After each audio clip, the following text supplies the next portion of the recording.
सर्व शिक्षक बंधू भगिनी यांना सस्नेह नमस्कार.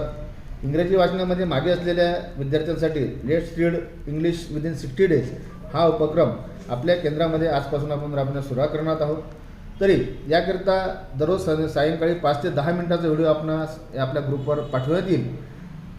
हा व्हिडिओ पाहून विद्यार्थ्यांच्या 10 ते 15 मिनिटे मार्गदर्शन आपण करावे. मार्च 2026 अखेर या उपक्रमाच्या माध्यमातून आपल्या केंद्रातील सर्व विद्यार्थी इंग्रजी वाचनात प्रगत होतील यात काही शंका नाही. विद्यार्थ्यांच्या सरावासाठी व्हिडिओ आपल्या वर्गाच्या ग्रुपवर शेअर करावा व इंग्रजी वाचनात आपले केंद्र अग्रेसर करून आपल्या या जिल्ह्यामध्ये हा उपक्रम राबवण्याचा मानस आपण सर्वांना आपल्या उपक्रमामधून देऊया आणि या उपक्रमामध्ये आपण सर्वजण आपापल्या वर्गात हा उपक्रम निश्चितच राबवाल ही एक अपेक्षा या ठिकाणी व्यक्त करतो. सर्वांना नवीन वर्षाच्या हार्दिक शुभेच्छा.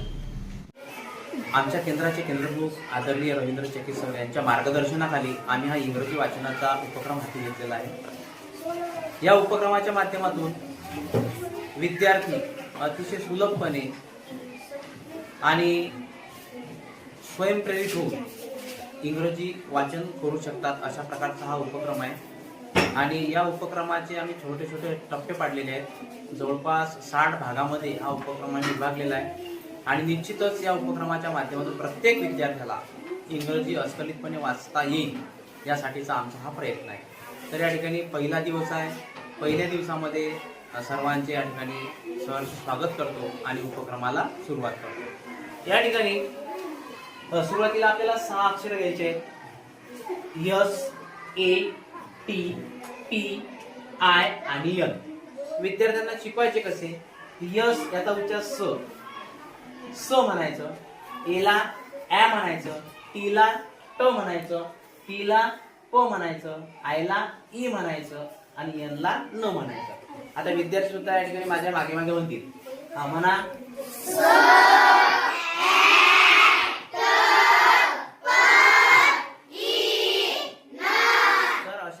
जर आपण विद्यार्थ्यांना जर सराव दिला 5 ते 10 मिनिटं तर विद्यार्थ्यांचे अक्षर या ठिकाणी पाठ होऊन जातात आणि याच अक्षराच्या आधारावर विद्यार्थी शब्द सुद्धा कसे वाचू शकतात याचा आपण या ठिकाणी प्रात्यक्षिक पाहूया. या ठिकाणी बघा, यस घेतलेला आहे, ए घेतलेला आहे आणि टी घेतला आहे. बाळांनो याचा उच्चार काय ते स. एचं लिहिला आणि टीचा आणि एस टी काय झालं? एचं टीचं मग काय झालं? यसचं आयचं त्याला ई लिहिला म्हणजे आणि टीचा काय झालं? चला आयचं टीचा काय झालं? ई. चला आयचा ई, टीचा यसचा काय झालं? ई. टीचा आयचा आणि टीचा काय झालं? पीठ. चला पीचा प, एचा टीचा काय झालं?